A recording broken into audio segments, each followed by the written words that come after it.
welcome to Unfortunately Required Reading. This is Victoria. And Amanda here. We are the hosts of this show, obviously, otherwise that would be weird. Who would be talking to you? Or we've been replaced by replicants.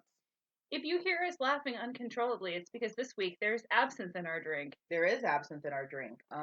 In honor of Ernest Hemingway, we are drinking a Death in the Afternoon with more sugar than Hemingway would like, but I felt it was necessary to get through this cocktail and this experience. So, what all is in Death in the Afternoon? You kind of just told us, but. So, a true Death in the Afternoon, the way Hemingway wrote it, was a jigger of absinthe to more or less champagne. And there's a really, really cool chemical reaction that happens because normally with absinthe, you have to do like a whole alchemy thing with it. But the champagne helps fix that alchemy problem. I added sweetener because I would like to survive. Yes. Also, there will be pictures of this chemical reaction on our Instagram because we are those people. Yes. So, as you can probably tell, we're reading an Ernest Hemingway book. We've been teasing it for like 3 weeks because we finally got our lives together. Yes. The book is The Sun Also Rises. Now, if a lot of you were in California and you were a junior in high school and had to read this book, you probably had a teacher who was like, here, this is Hemingway. Hemingway is important. We're also not going to cover most of this book. Have a great day.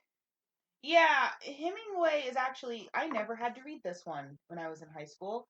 But I found Hemingway's work because I was an edgelord, and by was, I mean I still am. He's like a male Sylvia Plath. He is like a male Sylvia Plath. Down to all of the societal expectations that burdened him literally unto death. Yes. Which we will discuss because if you thought the Fitzgerald episode was heavy on authorial intent, oh Lord, you've got it coming. So, one of the terms that we are going to be using quite a bit in this is toxic masculinity. I mean, the episode is called The Toxic Masculinity Also Rises. So, in order to get you to not yell at us, but rather our sources, we're going to be reading directly from Wikipedia. So, we have two different sections from Wikipedia's area on masculinity. Toxic masculinity. Cannell argues that an important feature of hegemonic masculinity is the use of toxic practices, such as physical violence, which may serve to reinforce men's dominance over women in Western societies. Other scholars have used the term toxic masculinity to refer to stereotypical masculine gender roles that restrict the kinds of emotions allowable for boys and men to express, including social expectations that men seek to be dominant, aka the alpha male, and limit the emotional range primarily to expressions of anger. I think realistically that's more the definition that we're using. Toxic masculinity is one of those terms like cultural appropriation and feminism and women's rights that have become loaded recently for some reason. I can see why, but we're definitely using that second definition a little bit more. Just that the expectations placed upon men are unfair, and it leads to these practices that only continue to perpetuate misogyny, but also then does damage the men that are forced to keep up with them. So, in other words, it's okay for you to like your football team. It's okay for you to be excited that they're winning. It's not okay to punch somebody in the face because they lost. True. All right. Now that we've got the heavy, creepy, horrible part out of the way, but there's more to come, here's a brief description of the plot of The Sun Also Rises. Mm-hmm. So, a group of expats, American, British, Scottish, kind of just people showing up, Yep. are all hanging out in Paris, but hormones are riding high. Lady Brett Ashley has just returned from being away, and everyone is trying to get into her pants. Well, except Jake Barnes, because he's impotent, so he's not invited to the pants party. Brett's still pretty into him. They had a thing. But however, Jake Barnes' friend Robert Cohn is crazy into Brett to the point where he's an irresponsible jerk ass face. Yes. They have some sort of fling. Jake goes to Spain with his friend Bill to go see some bullfights, and everybody kind of ends up going there. Cohn ends up meeting them there along with Brett and her Scottish fiance. Whoops. And Brett ends up turning both of them over to go for a bullfighter, none of which seems to surprise Jake at all, knowing her. So fistfights ensue, bull deaths ensue, everyone leaves mad. Brett tries to romance her love for Jake. Hemingway writes a book about his actual experience in Spain. Jake Barnes. Honestly, when I was reading this, it really reminded me of The Hangover. Yes. But with The Lost Generation. The Lost Generation hangover. I like it. Yeah, I mean, it's really, and we're going to use this term also a lot. Ernest Hemingway is an aggressive Mary Sue. Yes. This is just his existence with prettier people. It's sort of like why I can't watch Tyler Perry movies. It's like, this is my family reunion with hotter people. When last episode we talked about how this is kind of the ultimate TMZ novel as well, and it really is. Hemingway actually had to go back and cross people's names out of his original version of it because he was using people's actual names. Right, thus perpetuating the idea that this is literally just his fan fiction. Right. So Brett Ashley was actually based on a lady named Duff Twiden who was out in France and known very well for drinking and hanging out and wearing jersey knit shirts that looked good on her but not anybody else. You know, not to cut you off, I made a note on that in my copy of the book, which please understand the mental image of me on the public transport bus listening to Beethoven while reading The Sun Also Rises. That was a thing that happened. So then do we become edgelords or class lords? Both. All right. Vampires. Vampires. That was a note that I made was like spending a lot of time on this dress. Yeah. Spending a lot of words on. I was kind of surprised because like I can see us being like, that looks good on her. I like that. Let's do that. But to have this very masculine man be like, okay, this dress though. Although he was talking about her tits a lot. So. Yeah, I don't think he was talking about the dress as much as he was talking about the lamp that was wearing the dress. So we have obviously Duff Twiden, aka Brett Ashley. We have a young lady named Frances in the book, who is actually she's Kitty Cannell in the book. However, it was based on a real person named Frances, who Hemingway swore he would not include in the book. She was pissed for a long time about that. I can see that because she's written as a terrible person. Cone is based on his friend Harold Loeb, who obviously wasn't his friend for much longer after this book came out. Yep. And Mike Campbell, Brett's fiance, is based off of Pat Guthrie, who there were a lot of rumors about his sexuality. I can see that, and additionally, I can see how, upon reading this elaborate fan fiction, that you would not be Hemingway's friend after this. And that's one of the things that we were kind of talking about Hemingway being the ultimate Mary Sue. He makes Jake Barnes look like the most innocent man on the planet. He drinks, but he can always hold his liquor. Yes. He is not the one to throw the first punch, but he will take it. Right. He is a man's man who fishes and fights, but always does it with this sort of heavenly inspiration. He is always strong and always smart and always there for Brett Ashley when she really needs him because everyone else has screwed her over. Yeah, and to backpedal a little bit, when you say Mary Sue, we mean that in the fanfic term. And a Mary Sue is a trope, and especially fan fiction, but also just in media, of a hyper competent female character. She does have a male counterpart, the Jerry Stew, but it feels inappropriate in this instance because toxic masculinity, and I will dig into Hemingway's grave for as long as I can. Really, when you see these characters, it's almost like Ernest Hemingway made an idealized version of himself, which he did. It was like if you could remove all of the grit from Hemingway, you get Jake Barnes. Also to the point where he casually removed his own wife from the story. Oof. Which later he would go on to casually remove his own wife from the story. True, accurate. So, something that we kind of came across while reading this, toxic masculinity. It's fun to try and say when you've had absinthe. It is. It is the party in this book. It, as you may have heard on My Favorite Murder, it does ruin the party. This was never a good party. You don't want to be at this party. No. Brett is constantly vilified for following sexual desires and not latching on to men. There's even a part where they refer to the fact that she had gotten out of an abusive relationship. And one of the guys is like, yeah, I'm not really surprised that, she's not trying to find a relationship. But she gets so much flack because she won't pick a penis and stick with it. Yeah, and you see that a lot, especially with the Lost Generation, is this odd relationship with women's sexuality. That they're okay, that they're kind of liberating all the flappers and everything. But they're also incredibly threatened by it. To ignore Hemingway for a minute, Salvador Dali had this problem with the duplicity of women. That he really loved them as sexual creatures and was happy that they were so sexually liberated, but also hated them for it because they weren't choosing him, which is very much an echo of, and we're already going to implode the comment section, incel culture. Mm-hmm.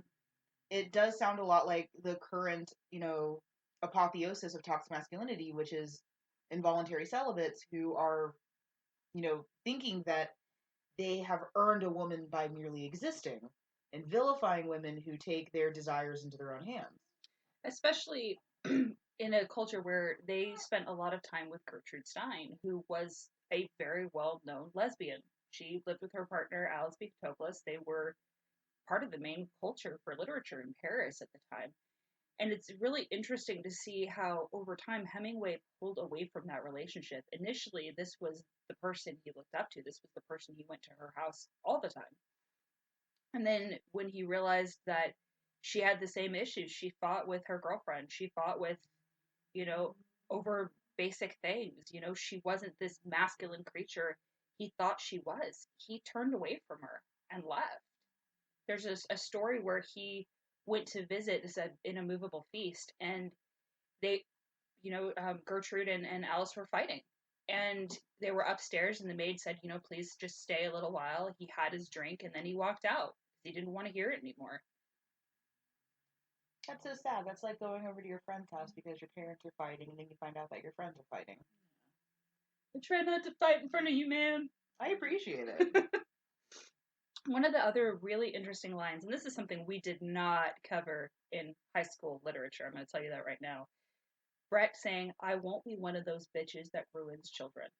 This is towards the end. And this is really interesting to me because in our culture, this still is a thing. When a woman says, I don't really want to have kids, I'm not really interested in having a kid, what are the number one things we say to her?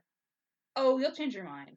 Oh, right. Kids are really the best thing you can do. It's not a respect, especially when she is coming from, some pretty horrible relationships. And the real person, Duff Twiden, had a child that was who had been taken by her in-laws. So it's one of those things where it's like, this really is one of those situations where she doesn't want to keep this perpetuating this. And I don't see anything wrong with that. No, but the hegemony of the era did. Mm-hmm. And even now, I mean, if she said that today, I mean, unless it was Maury Povich, Yeah, would still be scandalized. And that's frustrating. And that's something that I know, like, I've personally grappled with, that I don't know if I want children because I don't know if I want to perpetuate a cycle of I am a toxic cesspool and I don't need that to multiply. and honestly, it's one of those things where we should almost praise her. She's figuring her life out. Right. She's not trying to put it on other people. The only person that she ever really puts it on is Jake Barnes, and that's Hemingway asking for it multiple times. True. One of the things that's a little scary in this book is just the sheer amount of casual racism and sexism, which is Hemingway. It's just Hemingway. I'll have to show you my copy that I started annotating where all of the instances of casual racism and casual sexism are marked in pencil. So it's a lot. And I think that also feeds in a little bit to toxic masculinity, but I also think it feeds into, again, that just Hemingway as a person. I feel like he wrote as he spoke. Which he absolutely did. There are quite a few letters where he was writing to Max Perkins of Scribner's and writing to Fitzgerald and other writers at the time where, he didn't pull punches. He was frankly a dick to everybody. I mean, he would send letters to Fitzgerald telling Fitzgerald that he sucked as a writer and he thought he was an alcoholic, which Where's the lie? where's the lie? But I don't really think Fitzgerald sucked as much as Hemingway thought he did, especially because Hemingway's first version of this novel, when it got to Scribner's, which Fitzgerald pretty much helped him get published, by the way, True. Was unpublishable. Max Perkins was like, hey, there's a lot of swearing in this. We're a pretty conservative house, Scott, we kind of got away with publishing your book, but I don't know if we could publish this, but they already had a contract. Mm-hmm. And Hemingway was a fighter. Yes. He would fight for everything. It would be one of those things where he goes, well, this is just how they talk. This is, quote, locker room talk. That's not his quote, by the way. But it became a whole thing. They fought over it a lot. And there's a lot of things in here about Jewish people. Robert Cohn is villainized constantly for being Jewish. They call him words that I'm not going to repeat. So, Yeah. I'm sorry, I'm not trying to take over the whole thing here. No, there was a note there. Ezra Miller recently made some comments about polyamory that reminded me of the way that Hemingway talks about Robert Cohn's character of like being a safe person that you can keep around the lady folk. And it's like, there are a lot of references in here to mocking Cohn's masculinity, which is pretty funny when you think about the fact that Jake Barnes is impotent. And that's a big thing through the whole book. There is an entire passage where they're talking about the steers and the bulls, and the steers calming down the bulls, and that being their whole thing. A steer is a castrated bull. Yeah. In case you didn't know, I had to look it up, even though I don't live in farm country anymore. I knew because I lived in farm country. So a lot of this is the whole beta male, alpha male argument that ties back into the toxic masculinity party. Yes. There's an entire part where they're talking about them being calmed down, and one of the guys looks over at Cohn and says, "Oh, you're comfortable with this because you're definitely a steer," or it implies this. So that's really fun. That's like going up to your guy friend and being like, "You don't have any balls, dude." That's like going up to your guy friend and saying that he's a beta. You're a beta man. There's nothing wrong with that. Anyway. And, we do have to say, this is a product of its time. Which I hate that argument. I hate that argument too, because here's the thing with product of its time stuff, and I will say this as a person of color living in America. Mm-hmm. Product of its time makes it sound like it stopped being. Which it hasn't. As we've continued to say over and over again in this podcast, toxic masculinity did not go away. It has not. This level of anti-Semitism did not go away. This misogyny did not go away. So to say, like, it was a different time, kind of like waves a wand over it like it stopped existing, and it hasn't. It's still a problem. There's their entire passage in there about the African-American fighter who's in Paris. And I gotta tell you, if you're listening to the audiobook version of this, it's really uncomfortable if you don't have your headphones in. Yeah, that's not a play this in your car while you have other people in it. No, that's a fast forward here. Mm-hmm. Fast forward here. Really uncomfortable. Yep, intensely uncomfortable. So I do. There are instances where I'm okay with they were a product of their time arguments. Like I used it a little bit with Tom Buchanan in the last episode where I shocked Victoria. Yes. Still in shock. But this time I will not hold that punch. How are you enjoying your absinthe? It is good, and I feel warm. I also feel warm. And I keep looking at you and going, I'm sorry, did I say something wrong? Are we okay? Everything is great. I also did want to bring up the point, back to Hemingway and Fitzgerald, that I continue to have in my mind that Hemingway is Draco Malfoy, and Fitzgerald is Harry Potter, who's just like naturally talented and doing his best and is kind of sweet, and then Draco is just malicious and angry but can't stop talking about him. In this instance, would Ginny be like Zelda Fitzgerald, but like useless. Not ruining his life? I was going to say useless. I would like to point out that I don't feel that Zelda Fitzgerald ruined Scott's life. However, Hemingway sure as shit did. Or at least tried to. He put constantly in like everything he wrote. I think Zelda's ruining his life. Zelda is ruining his life. He can't write because of Zelda. And then he'd be like, oh, and also alcohol. That's a big deal too. So I will request fan art of that, listeners. Yes, we would love fan art. Please sort these authors appropriately. I'm gonna go with Hemingway being a Slytherin. Yeah, I think he joins us. Yeah. Initially, before diving back into Hemingway, I was like, he's totally a Gryffindor. Absolutely not. Absolutely not. No, not after you read his letters to Scribners. Shall we get back on the train tracks? Oh, man. I know. There's a part in this book that I really like where Hemingway very rarely uses extraneous detail, but there's a part where he goes in to pick up tickets, and he mentions that the guy he picks up tickets for the bullfight from is an archivist, and then immediately follows it with the sentence, "This has nothing to do with the story." So honestly, I feel like I'm just going to use that constantly now in this I agree. podcast of This has nothing to do with this the story. has nothing to do with the story. Yes. So I do have to ask, Listening. other than the steers and the bull symbol, which Mhm. AP students use that. Yes.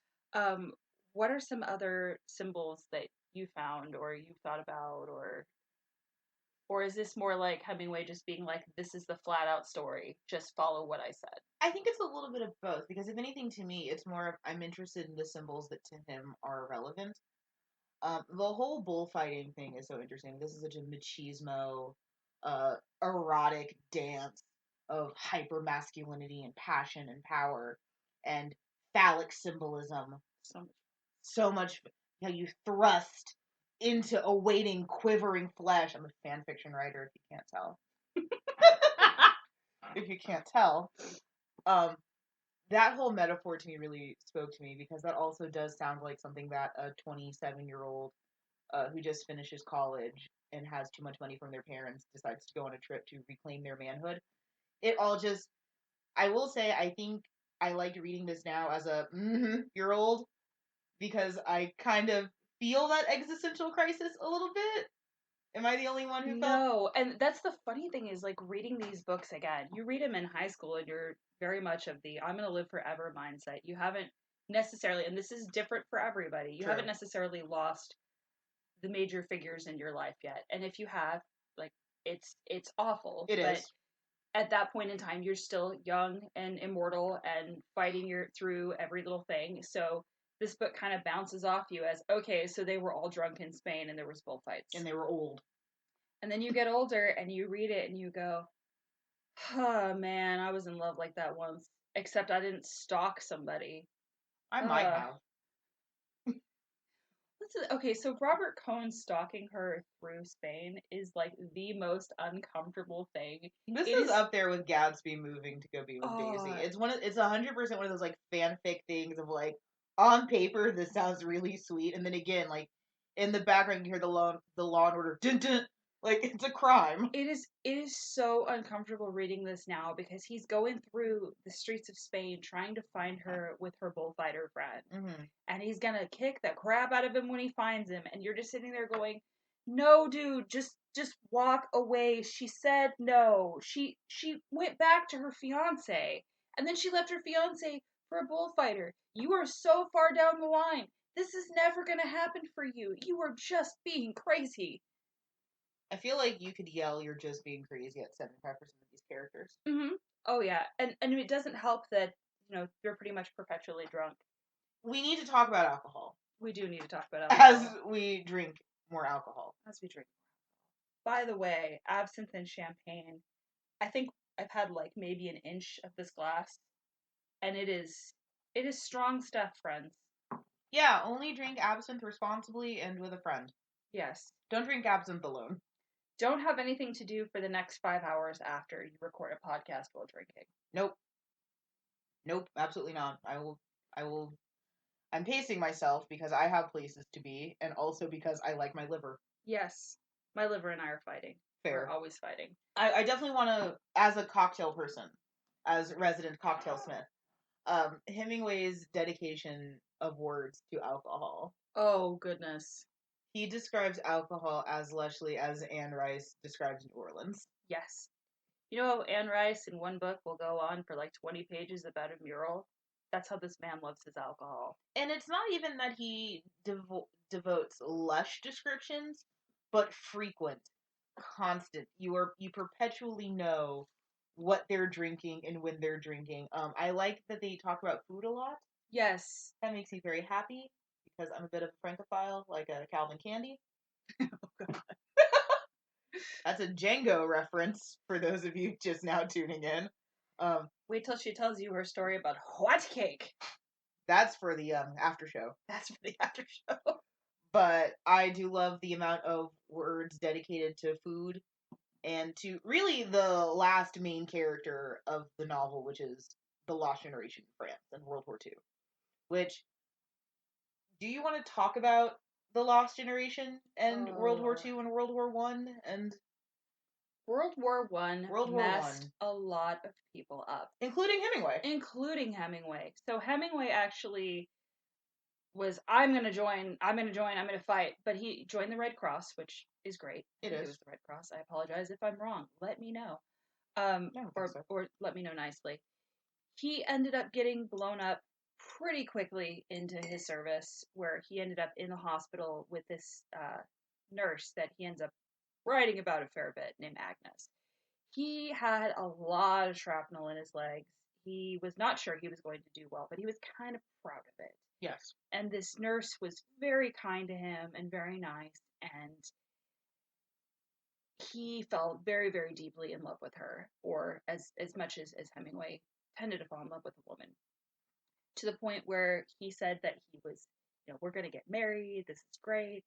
And I kind of feel like this nurse just kind of went, okay, honey, okay, Yeah, you've had a lot of painkillers. Yeah, and she went off and ended up with somebody else. Right. And he didn't really recover from that very well.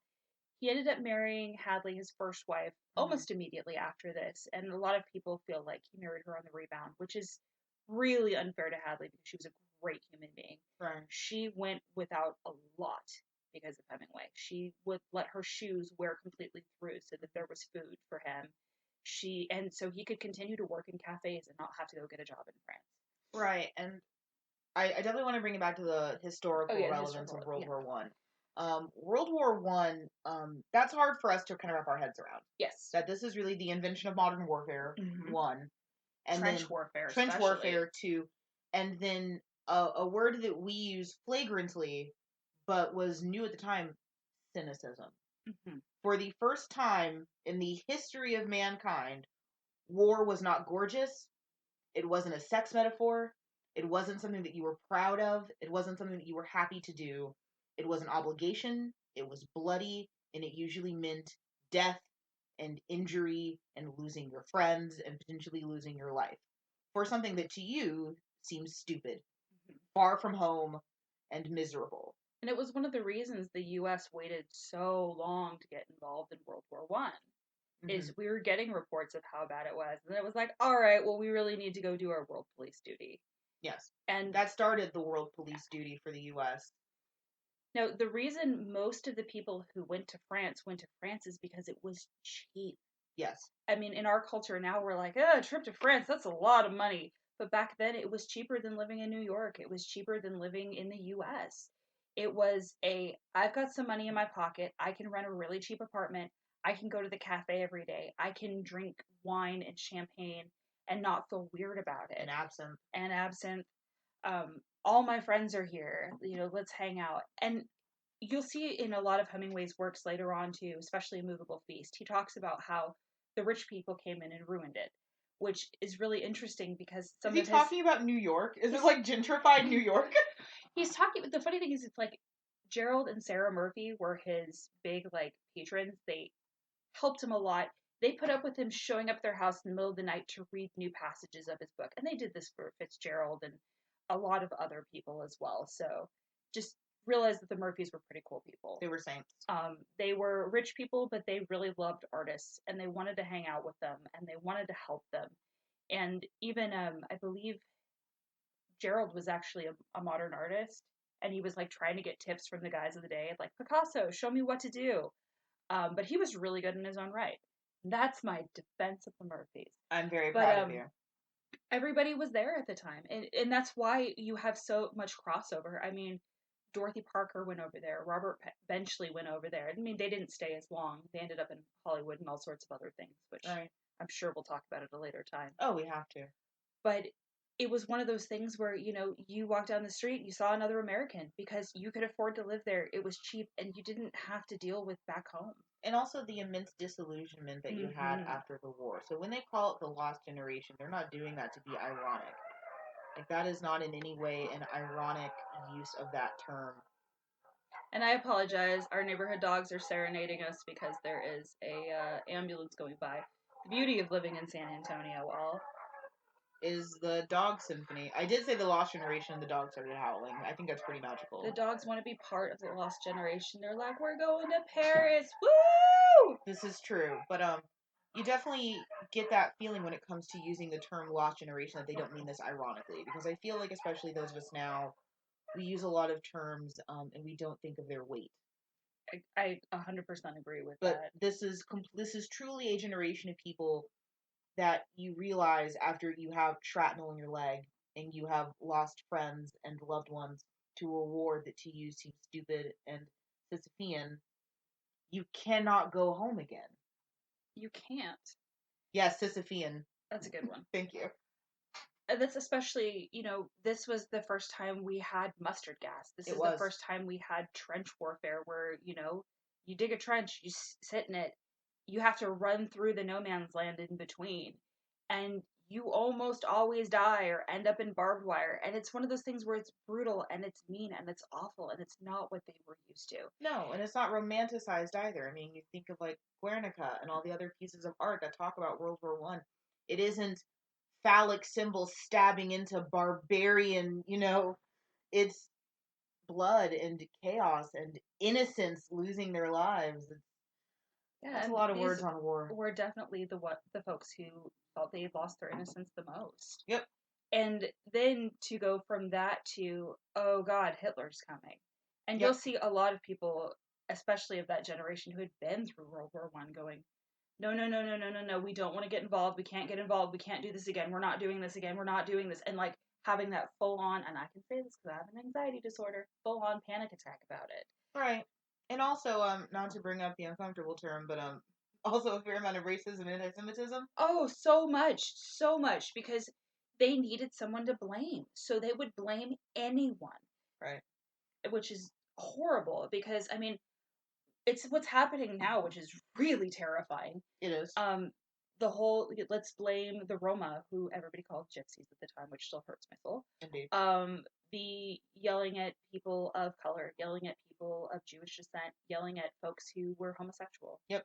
It blows my dang mind how many people that they came through and were like, well, if we kill them, it's not going to be a problem. And you see a lot of that in the US right now with, oh, we just have to stop these people from coming over the border. People who are coming over the border legally for, seeking asylum. It's yeah. Here's a fun truth. Americans right now are in some way less opposed to refugees coming in from Syria than we were about Jews coming into America during World War II. There was a lot of no, not in my country. And I think that level of just shock after World War One, I think baked into Hemingway, and that's where the casual misogyny and the casual racism and the casual anti-Semitism, on top of it being a different time, I think a lot of that bakes in a little, which leads us to the happier symbol, which is, like Ratatouille the movie, France is its own character. France is absolutely its own character in this book, as is Spain. Spain is like that stoic, beautiful woman who is just there for a really good time. Paris is the lively woman who is like, come back to my bosom when you are done. I love that they're both women to you. I guess it's because I've enjoyed two shows about personified countries. They're both men to me. They're both men to you. Interesting. Yes. Tell me about that. Oh, so one of them is Scandinavia and the World, which is a very, very popular webcomic that envisions a lot of the world. The other is Axis Powers Italia, which is an anime. And in both those instances, they're men. And if you haven't picked up, she is like the queen, or sorry, your preferred pronoun, the absolute ruler. Thank you. I accept king, queen, prince. I just won't accept princess. Okay. Awesome. I'm a huge otaku. I apologize, but literature is my first and most important love. Yes, and how could it not be? Okay, but I guess we're those people from school too. We are 100% those people from school that act. I was watching a Try Guys video or some kind of video on the internet. I don't mean to fallaciously drop the Try Guys. That said, teachers, no one reads the book that you assigned in school, and I was aghast. I was horrified too, and I've talked about this with my husband, where he's like, "Oh, I didn't read anything they, told us we needed to read." Because I asked him, I'm like, "Have you read any Tennessee Williams? Have you read any of this?" And he's like, "What?" He went to school in Savannah. Like, I'm sitting there going, You have all these Southern writers. They had to have forced All this 5 of upon them. you. All 5 Southern writers. So I'm like, what did you have to read? I didn't read anything. What? Meanwhile, Amanda and I are sitting here going, no, we read everything and then some. Yes. And then we're like, okay, I need every history book you can give me. You know what? Scratch that. It was not the Try Guys. It was John Oliver. It was last week tonight. So John Oliver, I did read what my English teacher told me to read. I just didn't like it most of the time. That's why I have a podcast now. See, I have a podcast because I have daddy issues. Same. Cheers. Anyway, let's talk about misogyny with Hemingway's use of the word bitch. Oh, Lord. So something, as a fun side fact, because everything I give you is fun side facts. At one point in time, when Hemingway had left his first 2 wives for Martha Gellhorn, they were in a hotel covering this war in separate hotel rooms. He came and locked her door because he told her he didn't want her to get a reputation for being a hors de camp, which she was there to cover the war. She was a fellow journalist. What the hell? This part of this is Hemingway. This is just who he is, and that's frustrating to deal with. Because especially, and I'm skipping a little bit ahead in history, spoiler alert if you don't know his history, when he dies via himself, suicide. Shotgun catch. Yeah. We sort of, like Gadsby made him into a saint. Mm-hmm. He became, again, like the male Sylvia Plath. But that meant that we had to put all of his bad things to bed because you can't be mean to dead people. Which especially we're seeing a lot of changes on now. Yes, for better or worse, because I do think that there's an inverse of that. I think you can't ignore the good that these people have done when they've done good. I'm not going to ascribe good to people who don't deserve it. Right. But it is frustrating that we had to sort of reconcile 50 years of garbage.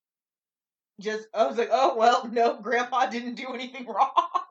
What's really interesting, too, is at this point in time with Hemingway, he had not made very many friends. A lot of his final interviews and a lot of interviews as he progressed in his career after, his Peace Prize and stuff like that, or Nobel Prize for Literature, pardon the issue there. Hemingway winning a Peace Prize. I can't imagine that.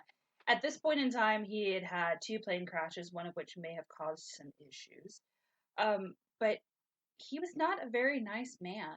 He was interviewed by one writer, and he was pissed because she ended up writing an article about the fact that he had just continued to drink champagne their entire interview. Same. And, yeah, well, right now. And just went on and on and on about, he's not a very nice guy to me. He would pull the very man's man card and then in the same breath be like, but you really need to do this, this, and this. And just was not a great human being towards the end. He was on, I believe, his 4th wife, I believe it was Mary. And that was when he committed suicide. And she ended up being the one who had to clean up the mess. And to some extent is the one who formed the book A Movable Feast. Because she took a lot of things out where he was praising his first wife, Hadley, and saying, she's a long-suffering martyr and things like that. Yeah, you do get a bit of this, you get an issue of who was the real Ernest Hemingway a little bit, especially since he died. So I don't want to say suddenly. I feel like we understand how he got to where he did. The most uncomfortable thing, if you go to the Hemingway house in Key West, there is a portrait they have in one room.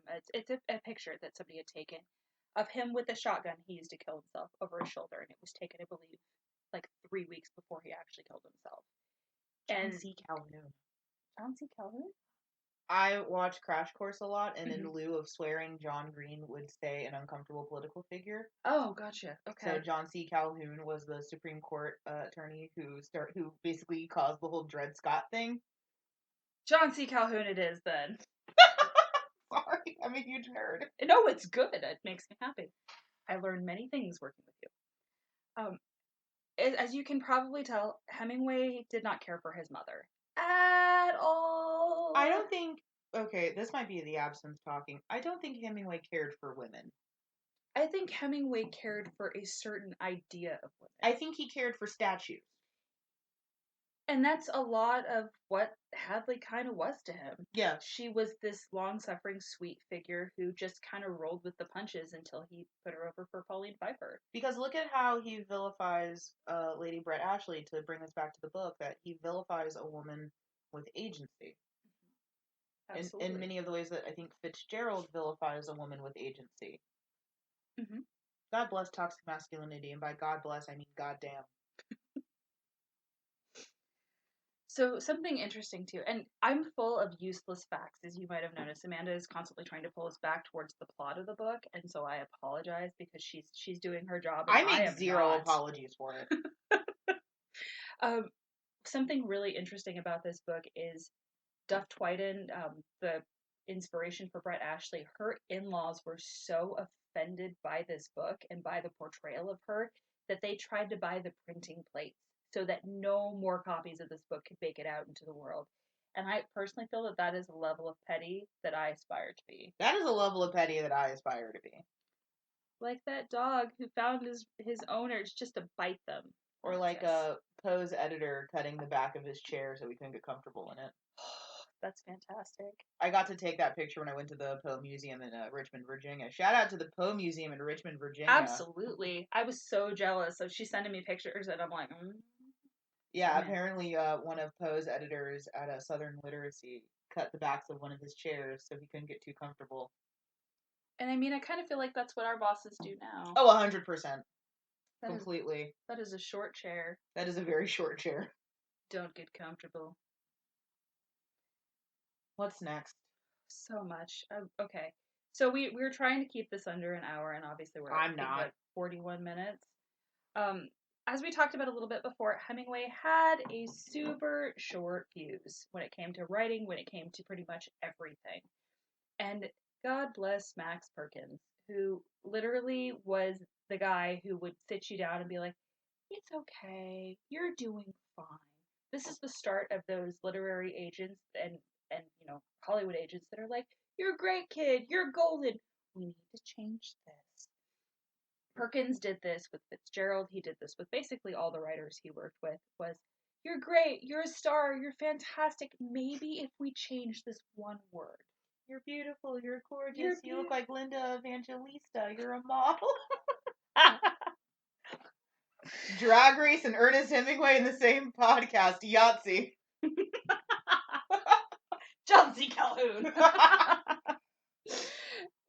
If you ever get a chance, I was very lucky. I got to go on my honeymoon to Key West, and there is the Hemingway house, which is cash only. So just before you get off the ship or, leave your hotel room, go get cash, because otherwise it's going to hurt. I feel like that's very Hemingway. Like, how do I make this as uncomfortable for tourists as I can? And I gotta say, the tour guides there are amazing. First of all, the cats are trained. There are about 40 polydactyl cats there because Hemingway had a polydactyl cat that he got in Paris. And then they just kind of kept letting their cats breed. Now, there are some normal cats that don't have 6 toes. And we love them less. And we love them, well, a little less. But if you go to his house, there's actually a giant cat house model of the Hemingway house that all of the cats kind of live in. And there's even a urinal that's become a cat fountain that was from the original Sloppy Joe's bar that Hemingway used to go to all the time. One night they were losing their lease or something like that, and they needed to move to a different location. So Hemingway was helping them carry chairs and bar stools and other little things for the counters and glasses. And he found the urinal, and he's like, I am taking this. So he carried it the several blocks to his house, and it got turned into a cat fountain. And when you're there, it just looks like this really pretty kind of like little decorative piece. And you're like, oh, that's really cool. And then you go through with the tour guides. They're like, so that's a urinal. Can I just say, I can't imagine having Ernest Hemingway as a neighbor. I can't either, because he used to have a giant fighting ring in his backyard. And then when he went on vacation, Pauline Pfeiffer was super pissed off at him because he was being a dick. So she dug it up and put a pool in there that probably, to our standards today, cost about $10 million. Oh, because they had to dig down into the earth there, which is, I want to say it's like shell or limescale or something. Yeah, it's Key West. To make this pool. And he was so mad that when he came back, he said, You have caused me to spend my last red cent through it, and in the ground there's actually a penny that they have put a like glass thing over Oh my so god. you can see the penny. And the tour guides, that's like their favorite thing to point out. Okay, Hemingway might be the pettiest person on earth, thus confirming that he is Draco Malfoy, and thus confirming that I am the Hemingway to your Fitzgerald. Okay, we were talking about this the other day, about who would be Hemingway and who would be Fitzgerald, and I realized that yes, I probably would have been Fitzgerald. Hi, I get to yell at you now. Kidding. I would be the one sending myself postcards at the Garden Oh of no! Allah, going, "I'm lonely, but it's okay because I'm gonna visit soon. It's fine." And my thought process is, if I can scream louder, you can't see how small and sad I am. This is so sad. No, it's not. We have absinthe in a cup. There is no sadness here. Only alcohol-induced warmth. Which right now in Texas, it's very cold where we are, but well, it might actually be warm out today. I don't It's know. pretty warm out. I haven't left the house There today. is one symbol that I think that we forgot to talk about. Impotence. Oh yeah. Gentlemen, gird your loins. Gird your loins, especially from shrapnel in World War One. Right. I think that we have to talk about that as a symbol in hypermasculinity, because as much as toxic masculinity is a factor, hypermasculinity is also a factor. Absolutely. Not just for the characters in The Sun Also Rises, but also for Hemingway himself. Oh, yeah. One of the most iconic images of Hemingway is always with like 15 guns, like a pile of dead animals, and like a flank of women. Let me walk away from this plane crash with nary a scratch. Right, like honestly, he reminds me a bit of like Rambo. Exactly. Was he the literary Stallone? I really think he was, or almost like a Burt Reynolds, just like this hyper masculine sex god of like there are guns everywhere, just a pile of dead animals. I just had this image of Hemingway and like the sweater on Pilar going, Adrian! Yeah, and now I can't get it out of my head. Literally, It's and fabulous. I think it's so interesting to choose to make Hemingway's analog in this book impotent. Though Jake Barnes finds many other penises, the pen, alcohol, charm, wit. What's interesting about that too is Jake Barnes. They mention it. He mentions it a couple times, but then goes on and is just like you were saying, hyper masculine. Yes. He elevates himself to a point where he's holding his own. It's like whatever, what dick doesn't matter. I'm still more of a man than you are.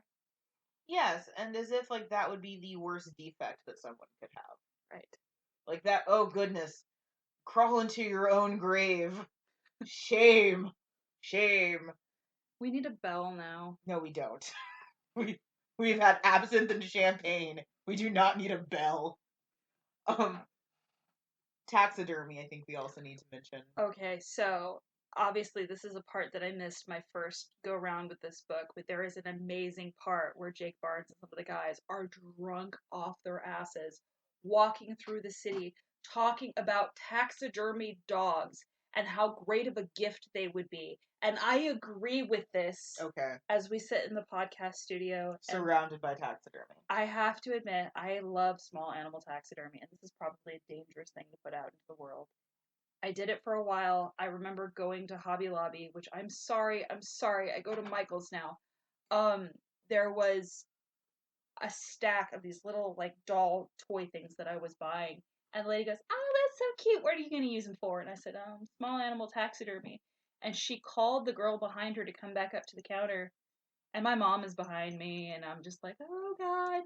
For an introvert, that is a special level of hell. But I kind of feel like I asked for it. You did. You did. Also, see our photos from the Austin Oddities Expo where I have a nervous breakdown over taxidermy ducklings. Oh, they were so small, so cute. But I have a note about taxidermy because, fun fact, my day job is working in the funeral industry. Which is awesome, and I'm constantly jealous of. This is true. Taxidermy as a symbol to me is very, very interesting because it is freezing in time a moment of dominance. It is making a still life out of something that was not still.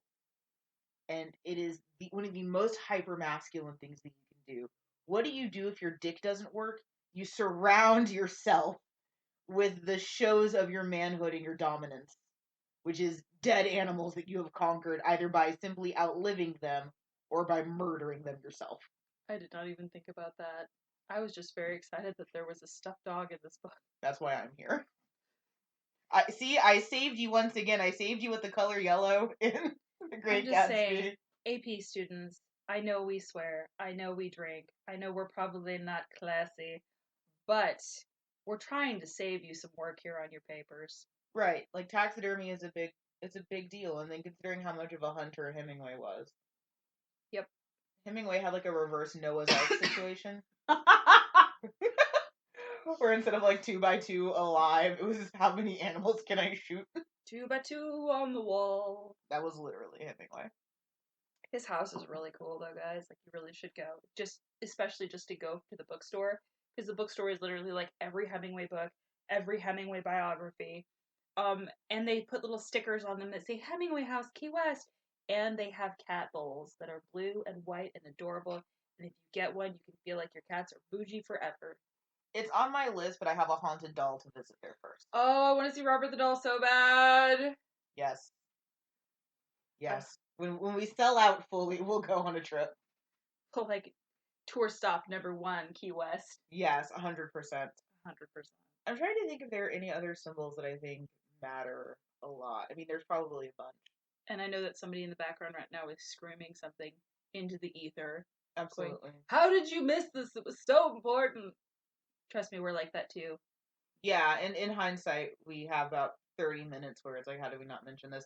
Oh, do we want to talk about how France is beautiful and lovely and French people are lovely, but Spaniards are terrible? What?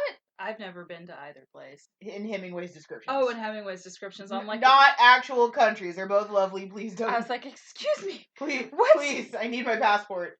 No, in Hemingway's descriptions. What I thought was really interesting too is that whole part where Hemingway is talking about the financial aspect of eating in different countries. Yes. About how you go to Spain and you get just this gigantic meal. And it's just course after course after course. And even if you say you don't want the meat course, they bring you a different meats instead. True. And then in France, how you can get away with making the waiter like you just by tipping him well. And then that's a good transaction because you can continue to come to this restaurant and get the level of service that you expect as long as you make sure that you're tipping them. But you don't have to tip the guy that you're never going to see again. This is, yes. It honestly sounds like how I navigate the local Olive Garden. But not the Texas Roadhouse. You can't go to Texas Roadhouse, though. My family continued to take me despite my chagrin and my food allergy. Yeah, don't take us to places that have peanuts. I have an allergy. I have a doctor's note.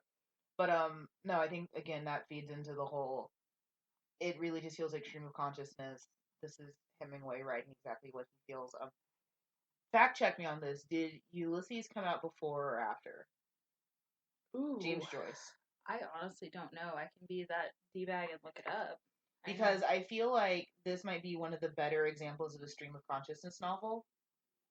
Because it really doesn't feel like these are characters. It just feels like Hemingway writing a fan fiction about high school. It really was. I mean, it's the more you get into it and the more you read the actual story, there's an incredible book called Everyone Behaves Badly. It's Leslie M. Bloom.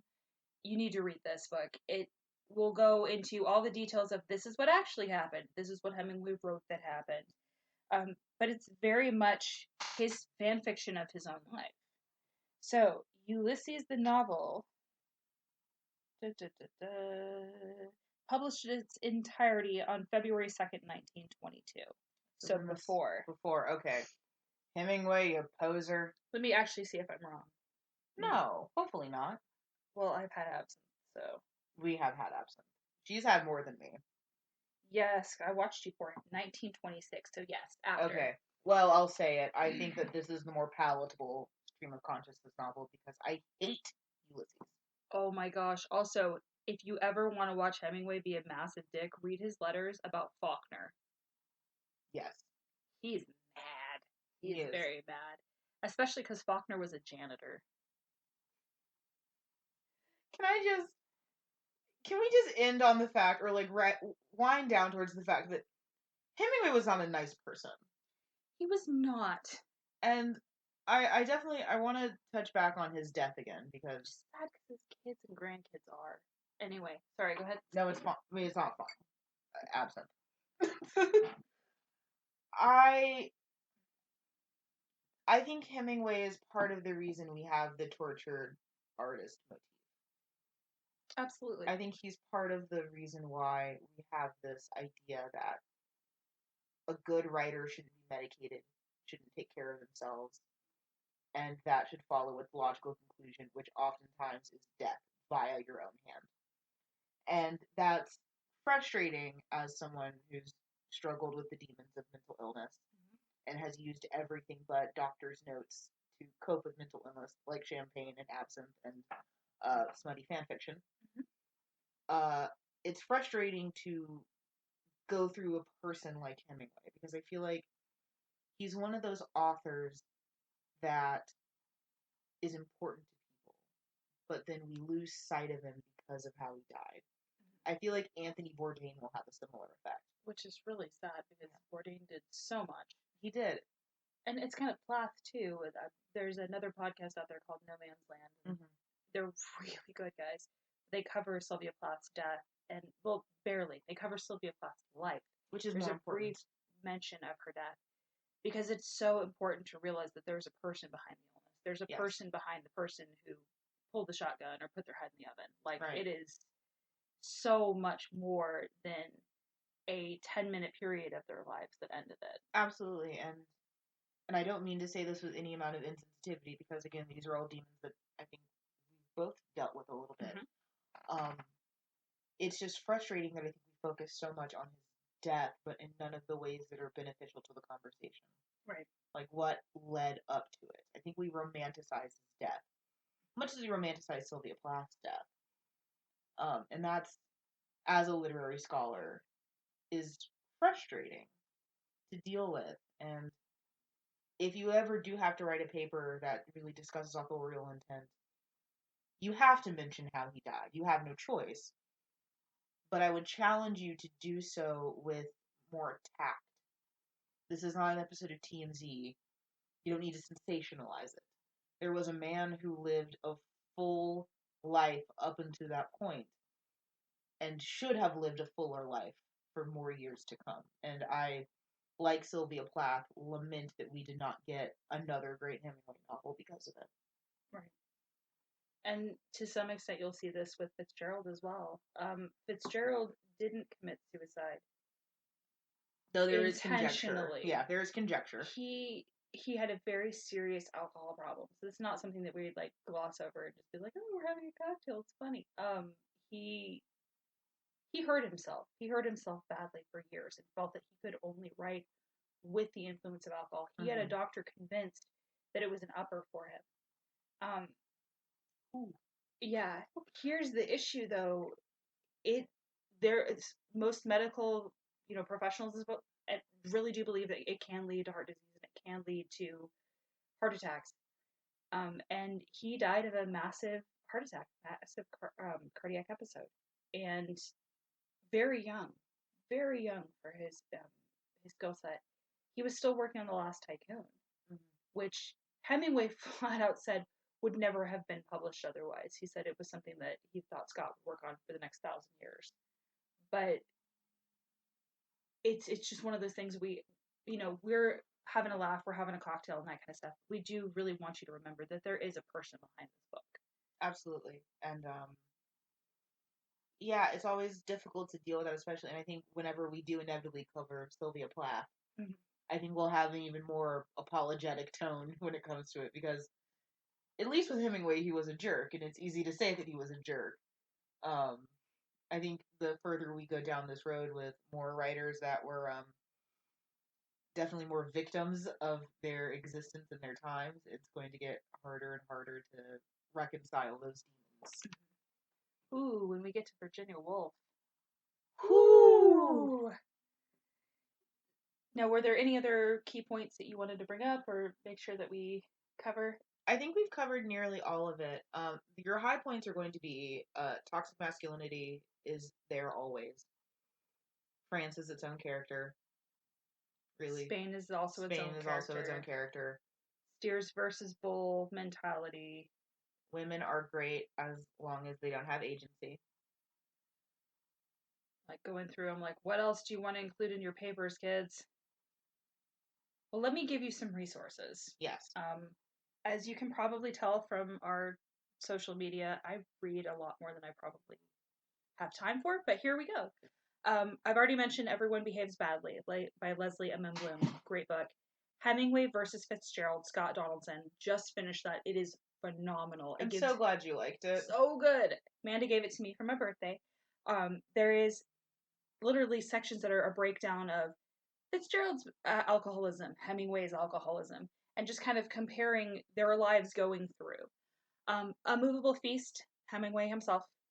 Keep in mind that a lot of this is his standard, let me write myself to look like the best person ever. The Sun Also Rises. If you haven't read it, read it.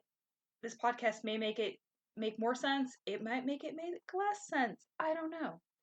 Sure, I would love to know anyone else's interpretations of it, because we definitely have a very specific lens that I think we view literature through.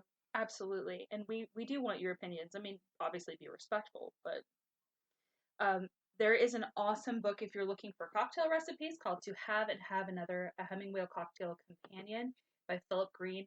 It has not only the cocktail recipes, but the history behind it, and it breaks it down going through. Like, I had no idea that he used to write in New Orleans sometimes.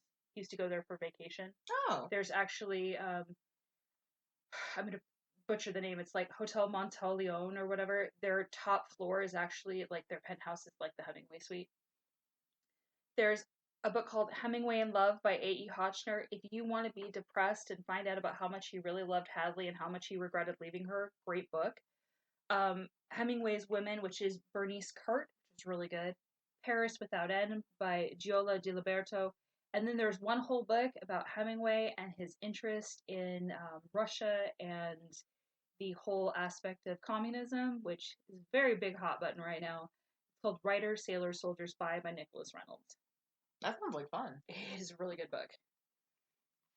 So, as always, we would love to hear from you. We have unfortunately required reading at gmail.com. We have required for at Twitter. I may be horribly wrong on that. I really need to write this down every time. You're doing great. I believe in you. Awesome. And then we always have our Instagram, and we have a Facebook group as well. The Facebook group is unfortunately required reading. If you just look for us, you will be able to find us. We're not trying to make that difficult. And then our Instagram is unfortunately required.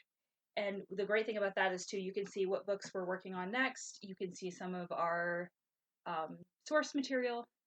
And what did we end up deciding we were going to do for the next book? I think are we doing Tennessee Williams? Yeah, let's do it. We're doing The Glass Menagerie. So go ahead, start getting your dose of crazy Southern women, especially overbearing Southern mothers. Eponymous overbearing Southern mothers. Yes.